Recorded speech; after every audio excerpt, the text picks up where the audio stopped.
अहंकारो बुद्धि आदर्शने इंद्रियाणी दशेकम च 10 इंद्रिया एक मन और पंचेंद्रिय गोचरा 5 इंद्रियों के अगोचर माने विषय। तो 10 और 1 11 5 16 ये 16 तो विकार और 8 हुई प्रकृतियां। तो 16 8 24 तत्व हो गए। एक ही श्लोक में बात बतलाई। योग में और सांख्य में ये जो 5 जो महाभूत के नाम से जो बात कही है, ये वहां योग और सांख्य के बीच के वहां तन्मात्रा के नाम से कहे गए। और यहां महाभूत यानी सूक्ष्म महाभूत और तन्मात्राओं का नाम वहां बताया शब्द स्पर्श रूप गंध। शब्द तन्मात्रा समझो कि स्पर्श तन्मात्रा, रूप तन्मात्रा, रस तन्मात्रा, गंध तन्मात्रा। तो यहाँ स्थूल जो है तो 5 विषय बतला दिए, शब्द स्पर्श रूप रस गंध। तो यहाँ तो विषयों को स्थूल बतला दिया और वहां विषयों को सूक्ष्म मान लिया और भूतों को एक प्रकार से वहां स्थूल बतला दिया और यहाँ भूतों को सूक्ष्म मान लिया और विषयों को स्थूल बतला दिया। इतना ही समझो कि योग और अपने सांख्य के बीच में और गीता के बीच में कहने की परिपाटी का फर्क है, जिससे वही है। तो इस प्रकार से कि ये जो मूल जो प्रकृति और इसके 23 जो आपने समझो कि कार्य आगे कहते हैं कार्य कारण करते थे हेतु प्रकृति रुचते। ये भगवान ने फिर 13वें अध्याय के 20 के श्लोक के पूर्वार्ध में बतलाया कि कार्य तो 10 और कारण 13। कार्य 10 कौन की 5 तो विषय और 5 भूत, आकाश वायु तेज पृथ्वी 5 भूत और शब्द स्पर्श रूप गंध ये 5 विषय। ये तो है कार्य। और 13 द्वार जो है वो कारण कर्ण, कार्य कर्ण। और कहीं कार्य कारण भी कहा किंतु अपने यहां पास दिया कार्य कर्ण। तो ये 13 तो द्वार माने कर्ण और 10 कार्य 23 पदार्थ है। तो कार्य कर्ण करते तो हेतु प्रकृति रुचते। कार्य और कर्ण के उत्पादन में हेतु है तो प्रकृति गई है, मूल प्रकृति। तो मूल प्रकृति से ये 23 का विस्तार हुआ। तो ऐसे ये 24 जो पदार्थ जो है, ये 24 पदार्थों का जो समूह है, ये ब्रह्मा जी का अपना स्थूल शरीर है। क्या यूं कह दो कि भगवान का स्थूल शरीर है? भगवान ही तो ब्रह्मा के रूप में प्रकट होते हैं। इस वास्ते नारायण का स्वरूप कह दो, नारायण का ये विराट स्वरूप कह दो, विश्व रूप कह दो। तो ये विश्व रूप जो है आपने समझो कि 24 पदार्थ, इसको क्षर पुरुष कहा गया। क्षर पुरुष। और 7वें अध्याय के 7वें अध्याय के 4थे श्लोक के बीच के 7वें अध्याय के 4थे श्लोक में इसका नाम कहा गया अपरा प्रकृति। भूमि रापो नलो वायु खंग मनो बुद्धि रेवत अहंकार इति में और भिन्ना प्रकृति रसधा। आकाश वायु तेज पृथ्वी और मन बुद्धि अहंकार, ये सारा जो है ये मन बुद्धि अहंकार ये 8 मिलकर के इसकी संज्ञा क्या हुई कि 8 जो मिलकर के इनको नाम अपरा प्रकृति कहा गया। और जीवात्मा को परा प्रकृति। तो जीवात्मा को परा प्रकृति और 8 के समूह को आपने समझो कि अपरा प्रकृति। प्रकृति क्योंकि इससे और 16 विकार उत्पन्न हुए तो फिर 16 और 24 हो जाते हैं। तो 24 विकार माने ये 24 जो विकार से 24 जो पदार्थ ले लो चाहे 8 ले, एक ही बात है। उस 8 से फिर 16 होंगे तो 24 के 24 हो जाएंगे। तो इसको कहते हैं क्षर पुरुष। तो 15वें अध्याय के वहां तो आपने पुरुष के नाम से माने ये जो समूह है जड़ है उसको भी पुरुष कहा और जो जीवात्मा उसको भी पुरुष कहा। और यहाँ 7वें अध्याय के वहां जो है 7वें अध्याय के 4थे और 5वें श्लोक में, 4थे श्लोक में तो अक्षर पुरुष और 5वें श्लोक में अक्षर पुरुष। उस अक्षर पुरुष को तो परा प्रकृति कह दिया और अक्षर पुरुष को जो है अपरा प्रकृति कह दिया। और इन्हीं दोनों पदार्थों को 13वें अध्याय के मां अक्षर पुरुष को तो अपने क्षेत्र कहा, खेत, और अक्सर जो पुरुष है उसको क्षेत्रज्ञ कह दिया, क्षेत्र का ज्ञाता, कहीं क्षेत्री कह दिया। तो क्षेत्रज्ञ और क्षेत्र, तो कहीं तो एक प्रकार से इन दोनों का जो वर्णन है इसका प्रकृति के नाम से, इसका कि सर्व पुरस्कार और अक्षर पुरस्कार, माने ये जो शरीर और शरीर के मां जीवात्मा, तो जीवात्मा को कहीं तो कह दिया क्षेत्र के, और कहीं कह दिया आपने अक्षर, और कहीं कह दिया प्रकृति। इसी प्रकार से इस शरीर को कहीं तो कह दिया अपरा प्रकृति 7वीं अध्याय में तो, और 13वीं अध्याय में कह दिया उसको क्षेत्र, और 15वीं अध्याय में उसको कह दिया सत्व। तत्व एक ही। तो ये आपको ये नीले करा दी।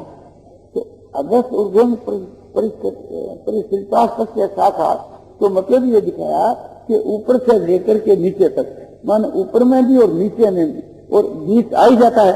ऊपर में और नीचे में के बीच ले लो, बीच में भी सब जगह उसकी शाखा है तो फैली। तो शाखा क्या फैली? ब्रह्मा जी का जो स्थूल शरीर है, उससे स्थूल शरीर और सूक्ष्म शरीर है, उससे सूक्ष्म शरीर। तो हम लोगों का जो स्थूल शरीर है, सूक्ष्म शरीर है, कारण शरीर है, 3 जो शरीर है, इसी प्रकार से ईश्वर के भी 3 शरीर है, स्थूल, सूक्ष्म और कारण।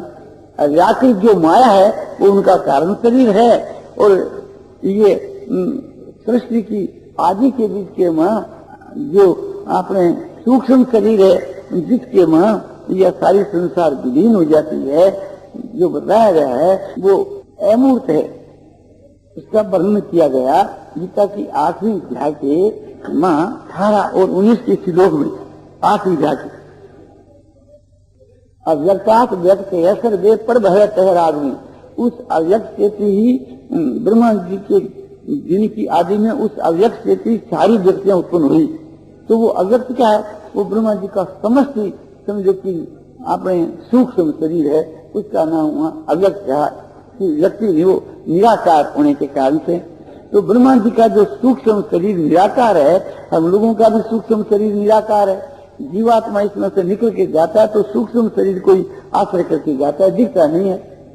तो इसी प्रकार से स्थूल शरीर, जो ये सारा विश्व है, ये स्थूल शरीर है, और वो सूक्ष्म शरीर है ब्रह्मा जी के, जिनके आदि के बीच में जिससे सारी व्यक्तियां मूर्तियां पैदा होती है, स्थूल शरीर पैदा होते हैं।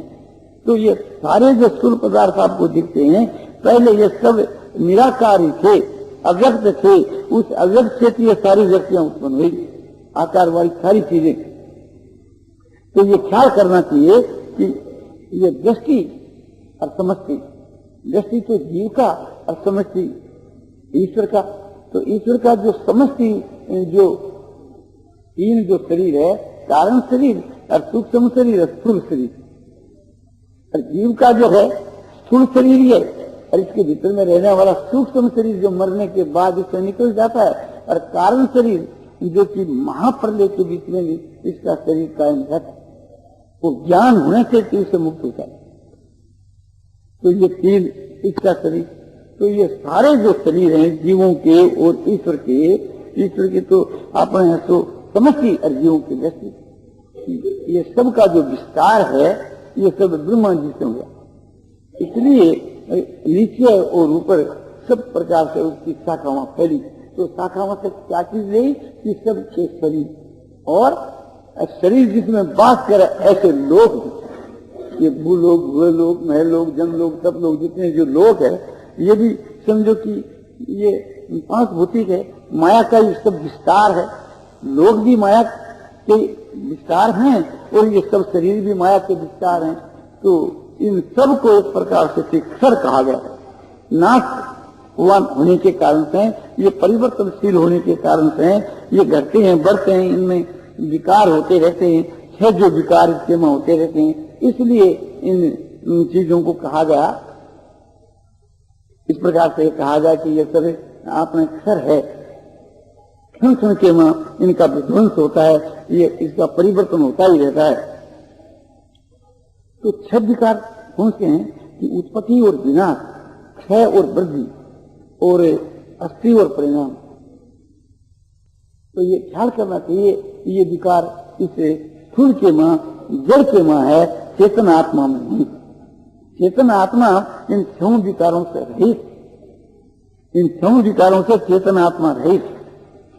तो उत्पत्ति क्या कि उत्पन्न होकर के कायम हुए, जैसे हमारा शरीर उत्पन्न होकर कायम हुआ, इस प्रकार से आत्मा उत्पन्न होकर कायम नहीं हुआ। तो ये उत्पन्न होकर के कायम होने वाला जो असली जो है सत्ता जो है, ये विकारी सत्ता है।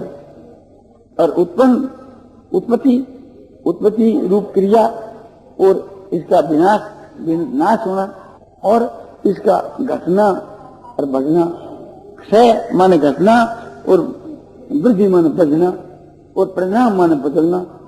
ये शरीर में छह बात प्रत्यक्ष आप देख लो कि शरीर घटता भी है और रोज दिन करके देख लो, समझा, कभी बढ़ जाता है कभी घट जाता है। जन्मा तो बहुत समझो कोई एक शेर का होगा, 8 दिन के तो 1.5 मन से ज्यादा हो जाएगा, बढ़ता बढ़ता बढ़ गया।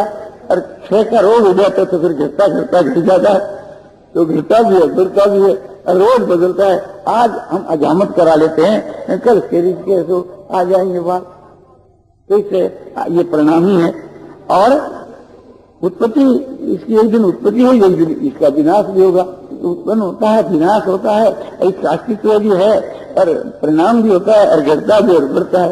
ये सब परिणाम हरेक चीज के वहां है, जड़ वस्तु में, चेतन में नहीं। तो छह विकारों से चेतन रहित है, ये बात आप गीता की दूसरी अध्याय के 20 के श्लोक में देख लीजिए। नहीं जायते मृत्य व कदाचिन नाई भूतवा बहिता व न हुए अजो नित्य सहस्त्र पुराण न हन्नते हन्न माने शरीरे। ये आत्मा न तो कभी जन्मता है और न कभी मरता है। तो आत्मा होकर के पुनः कायम होता, ऐसी बात भी नहीं। आत्मा अज है, नित्य है, शाश्वत है, पुराण है और शरीर के नाश होने पर भी आत्मा का नाश नहीं होता।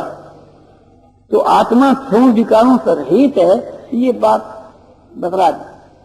पहले चरण में तो ये बात बतलाई कि सूत्र रूप से थी, कि सूत्र रूप से यह बात बतलाई न जायते मृत्य व कदाचिन अयं आत्मा।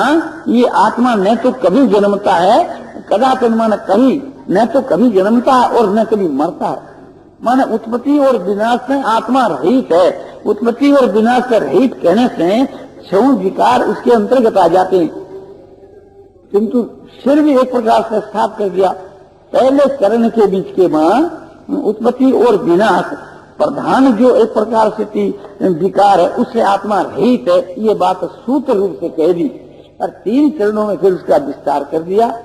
विस्तार करके के 6 विकारों से रहित है, ये पृथक पृथक बतला दिया। कैसे?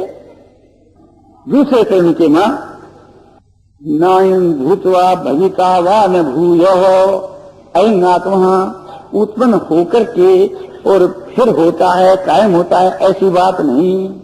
तो इसमें अस्तित्व जो सत्ता रूप जो परिणाम है, विकार है, उसका आत्मा में अभाव दिखलाया। फिर कहा अजय जन्म का अभाव बतलाया आत्मा में। जन्म रूप जो विकार है उसे आत्मा रहित है। अजो नित्य है और नित्य कह करके ये बात बतलाई, नित्य कह करके कि उसका क्षय नहीं होता, क्षय का अभाव बतलाया अजो नित्य। और शाश्वत कह करके ये बात बतलाई कि उसके मां परिणाम नहीं होता, वो सदा एक सा ही रहता है। अजो नित्य शाश्वतोयं पुराणो, पुराण कहकर ये बतलाई कि ये बढ़ता नहीं, वो बढ़ा हुआ है। तो तीसरे चरण के मां ये 4 इसका विकार भिन्न भिन्न रूप से बताया। पर न हनते हन माने शरीरे, शरीरे हन माने अन्न हनते, शरीर के नाश होने पर उसका नाश नहीं होता। ये आत्मा विनाश परिणाम से, विनाश विकार से रहित है, इसमें इसका विनाश नहीं होता, इसमें वो विनाश से रहित है। तो पहले जो बताया था, पहले चरण उत्पत्ति और विनाश, वो यहाँ विनाश परिणाम उसको अलग करके बतला दिया। तो इस प्रकार से कि आत्मा विकारों से रहित है और शरीर विकार वाला है, ये बात यहाँ बतला दिया। तो ये समझना चाहिए कि संसार के जितने जो पदार्थ हैं जो देखने में आते हैं, बुद्धि के समझ में आते हैं, और बुद्धि आदि जो हैं, ये सारे के सारे पदार्थ जड़ है, जड़ का समूह है। ये संसार रूपी एक वृक्ष, जड़ का जो समूह है ये संसार रूपी वृक्ष है। तो उस वृक्ष की जो शाखा है वो नीचे और ऊपर सब जगह से फैली है, और वो बड़ी है किससे? गुण प्रविधा सतरसम, इन गुणों से उनका विस्तार हुआ है। गुण क्या है कि जैसे जल के सिंचने से और वृक्ष की वृद्धि होती है, तो इसी प्रकार से कि ये जो गुण जो है सतरसम, ये इससे इसकी बढ़ोतरी हुई। और विषय प्रवालात, बढ़ोतरी क्या की? ये जो आपने विषय रूपी जो प्रवाल माने कुंपला, माने जो पहले जो हरे हरे पत्ते निकले आरंभ के बीच में, उसको कुंपल कहते हैं। वो आपने समझो कि ये विषय आपने उसके कुंपले हैं, तो ये कुंपले किससे बढ़ी कि आपने जल सिंचने से। तो जल क्या हुआ कि सतरसम तीन गुणों का संयोग। तो मनुष्य आपने सात्विक राशिक तामसिक जिस प्रकार का कर्म करता है उसी प्रकार का समझ कि उसका परिणाम होता है। तो इस प्रकार से वृक्ष बया।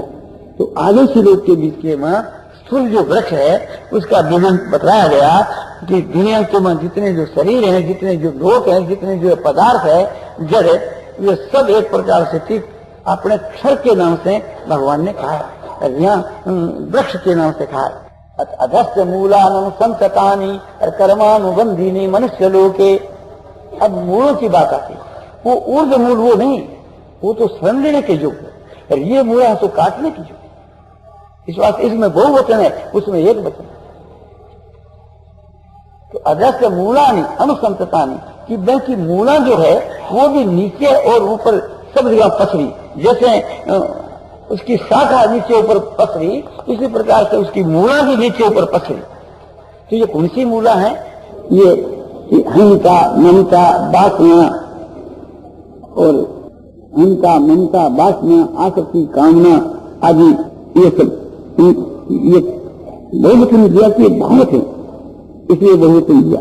और पसरी ये सब जगह, तो सब लोगों के बीच में मनुष्यों में भी, पशुओं में भी, पक्षियों में भी, जानवरों में, देवताओं में भी, यहाँ से लेकर के और ब्रह्म लोक तक जितने जो जीव वास करते हैं उन सब के बीच में ये मूला से पसरी हुई है।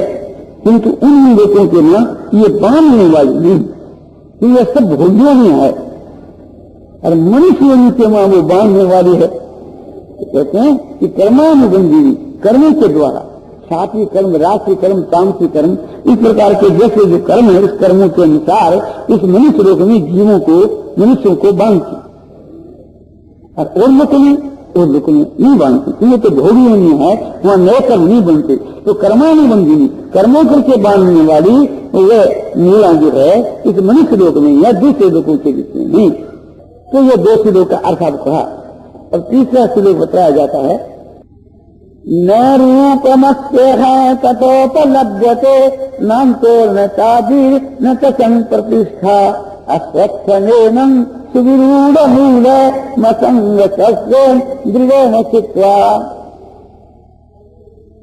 अब देखो ख्याल करके, न रूपम अस्य इह तथा उपलब्धते, माने यह माने इस लोक में, इस संसार के बीच के मां, तथा माने जथा। तो यहाँ तथा शब्द है, तो पढ़ा यथा का अध्यार करना चाहिए कि यथा माने जैसा बतलाया गया है कैसा इसे संसार रूपी वृक्ष का स्वरूप मिलता नहीं, कैसा बतलाया गया। असत्थम प्राहुरभ्यम, ये जो असत जो है तो अव्यय कहा गया, तो अविनाशी, तो अविनाशी कहा गया वहां, किंतु जैसा अविनाशी कहा गया है कैसा स्वरूप इसका इस लोक के बीच में मिलता नहीं। ये तो क्षण क्षण के मां विनाश होता है, क्षण भंगुर है, इसलिए ये बात यहाँ साफ करके बतलाई। पहले श्लोक के और तीसरे कर्म, पहले श्लोक के मां जो पूर्वार्ध के मां जो बात बतलाई थी उसका यहाँ खुलासा करके बताया कि जैसा रूप इसका बतलाया था वहां कि ये संसार रूपी वृक्ष अविनाशी है, तो यहाँ कहते हैं कि वहां था, किंतु प्रवाह रूप से अविनाशी है, वास्तव के मां अविनाशी नहीं है। वास्तव में जो चीज हो तो कायम रहे वो मिले, किंतु जैसा बताया ऐसा स्वरूप इसका मिलता नहीं। और नामपूर्ण ताजिर नतसंग प्रतिष्ठा, ये संसार की जो वृक्ष है इसका न तो अंत है कि अमुक तारीख के बीच में ये समाप्त हो जाएगा, वहां तक तो चलेगा और फिर ये नहीं रहेगा। तो इसका कभी अंत भी नहीं है और इसकी आदि भी नहीं कि फलानी मिति से फलानी आपने फलाने दिन से ये शुरू हुआ है, इसकी आदि भी नहीं मिलती। और न तो क्षण प्रतिष्ठा, इसकी स्थिति भी नहीं, क्योंकि क्षण क्षण के में परिवर्तन होता रहता है, तो इसकी स्थिति देखने के में नहीं आती। इस संसार की वृक्ष तो क्या करना चाहिए कि जब ऐसा है, मैं जिसकी आदि, मैं जिसका अंत, और मैं जिसकी स्थिति, और मैं जिसकी वास्तविक में स्थायी सता भी ऐसी नहीं, और ये क्षण क्षण के बीच में परिवर्तनशील नाशवान जो है, ऐसा जो संसार वृक्ष है, तो हमको क्या करना चाहिए कि इसके संग के कारण ही हम लोग संसार के में बढ़ते फिरते हैं 84 योनियों के बीच में। तो करना ये चाहिए कि इसको काट डालना, और काट करके समझ लेने की जगह इसकी समझ लेनी चाहिए। तब कहते हैं कि असत्यमेन सुविविध मूलम असंग सत्वेन दृढ़ेन चित्त्वा एवं असत्यम। ये जो संसार की जो वृक्ष है, और कैसा है तो सुविरुद्ध मूलम, जिनकी मूला बहुत ही दृढ़ है। कौन सी मूला? अहंता, ममता, वासना, कामना इत्यादि, ये मूला है, बहुत ही इसकी मूला से दृढ़ है। माने ये अनादिकाल से कि अहंता, ममता, वासना भी है, ये नहीं कि पहला इनके साथ में हमारा संबंध नहीं था जीवन का, फिर उसके बाद में हो गया, तो नहीं, ये सदा से ही है। जब से ये जीव है और तब से इसके कर्म है, और तब से वासना है, और तब से ही अहंता, ममता, ये सब पदार्थ सदा से ही है। ये यहाँ से लीला है जो बड़ी भारी आपने से दृढ़ है। तो क्या करना चाहिए? असंग सक्रिय ग्रह चित्रा। असंग, संग नाम राग का है, राग कहो, आसक्ति कहो, और असंग नाम वैराग का, राग का अभाव का नाम वैराग, संग मन असंग, संग का अभाव असंग। तो वैराग रूपी शस्त्र के द्वारा, कैसा वैराग रूपी शस्त्र कि दृढ़ वैराग, दृढ़ माने तीव्र वैराग, इसी को योग शास्त्र में पर वैराग के नाम से कहा गया है। तो साधारण वैराग से ये नहीं कर सकता।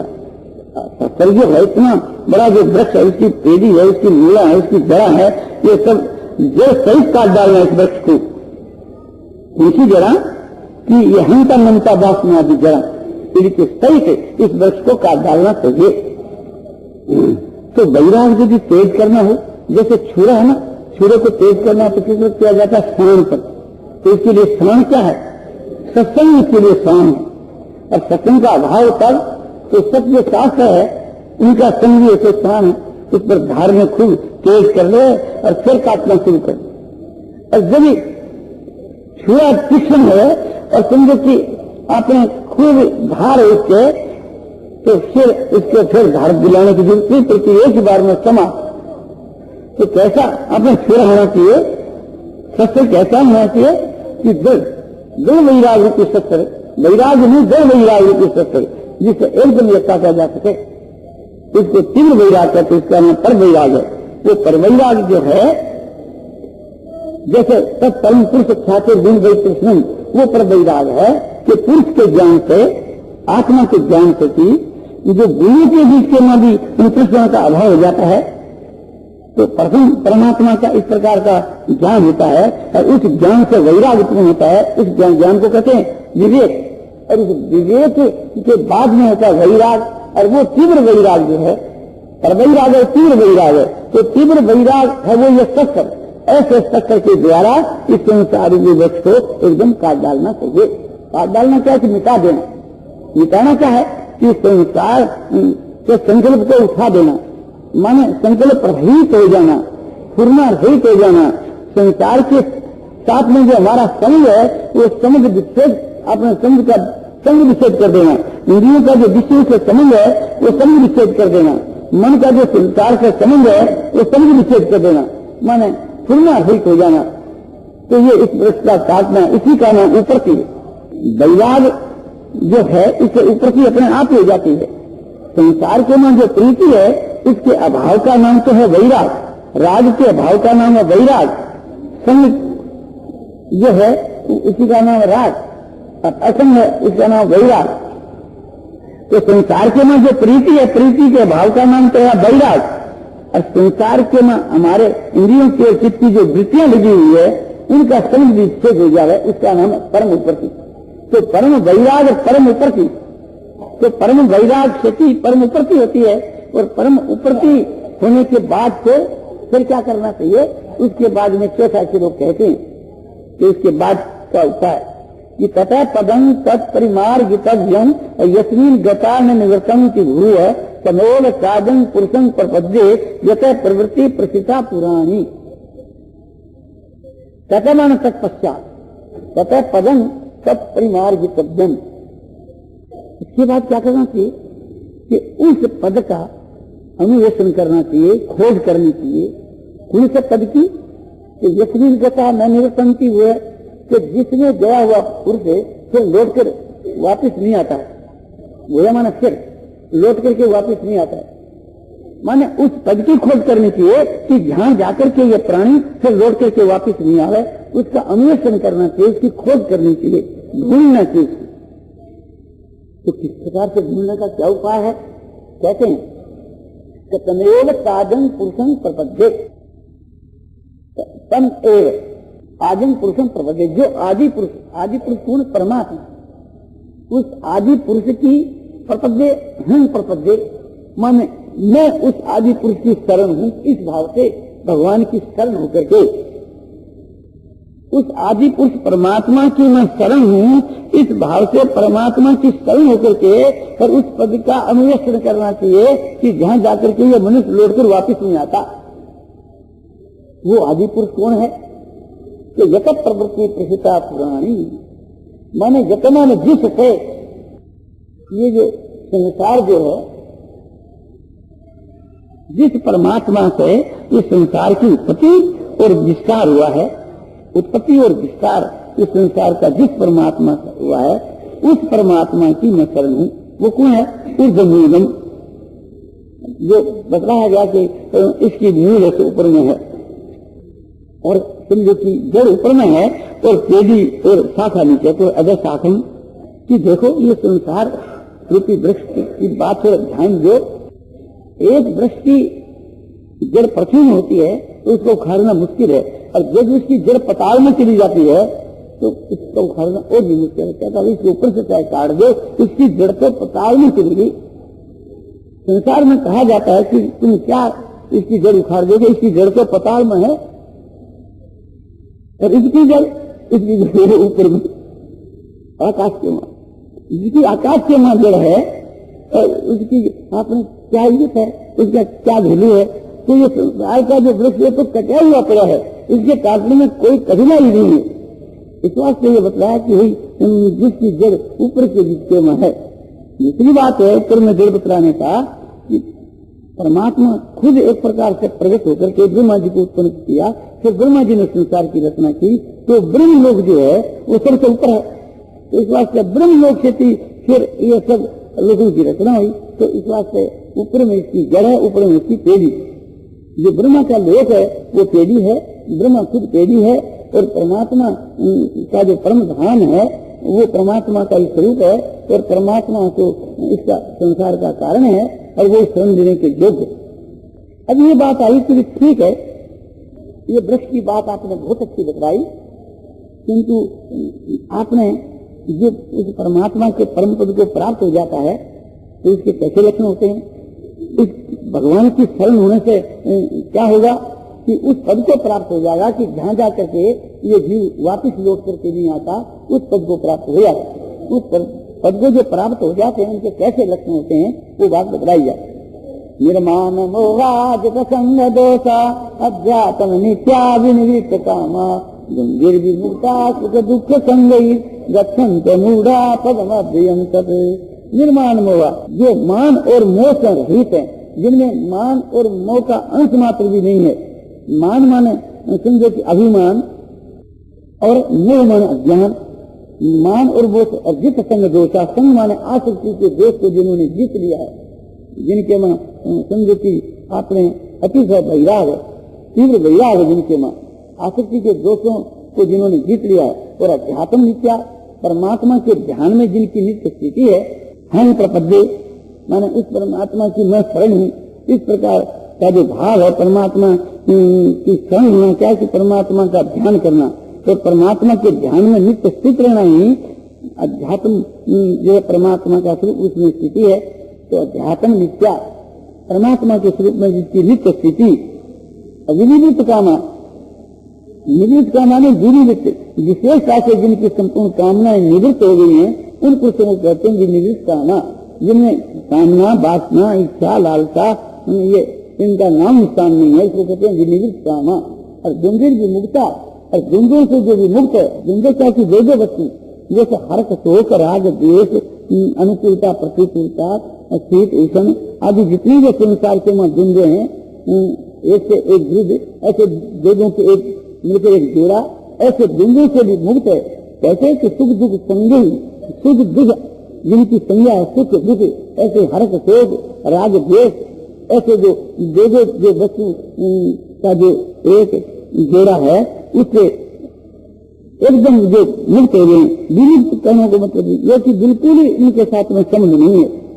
गंगे विमुक्ता सुख दुख संगी और गच्छन्ति अबूढ़ा, अबूढ़ा जिसके ना मोह भय नहीं है, ऐसे ज्ञानी महात्मा पुरुष गच्छन्ति अमूढ़ा पद्माभ्यंत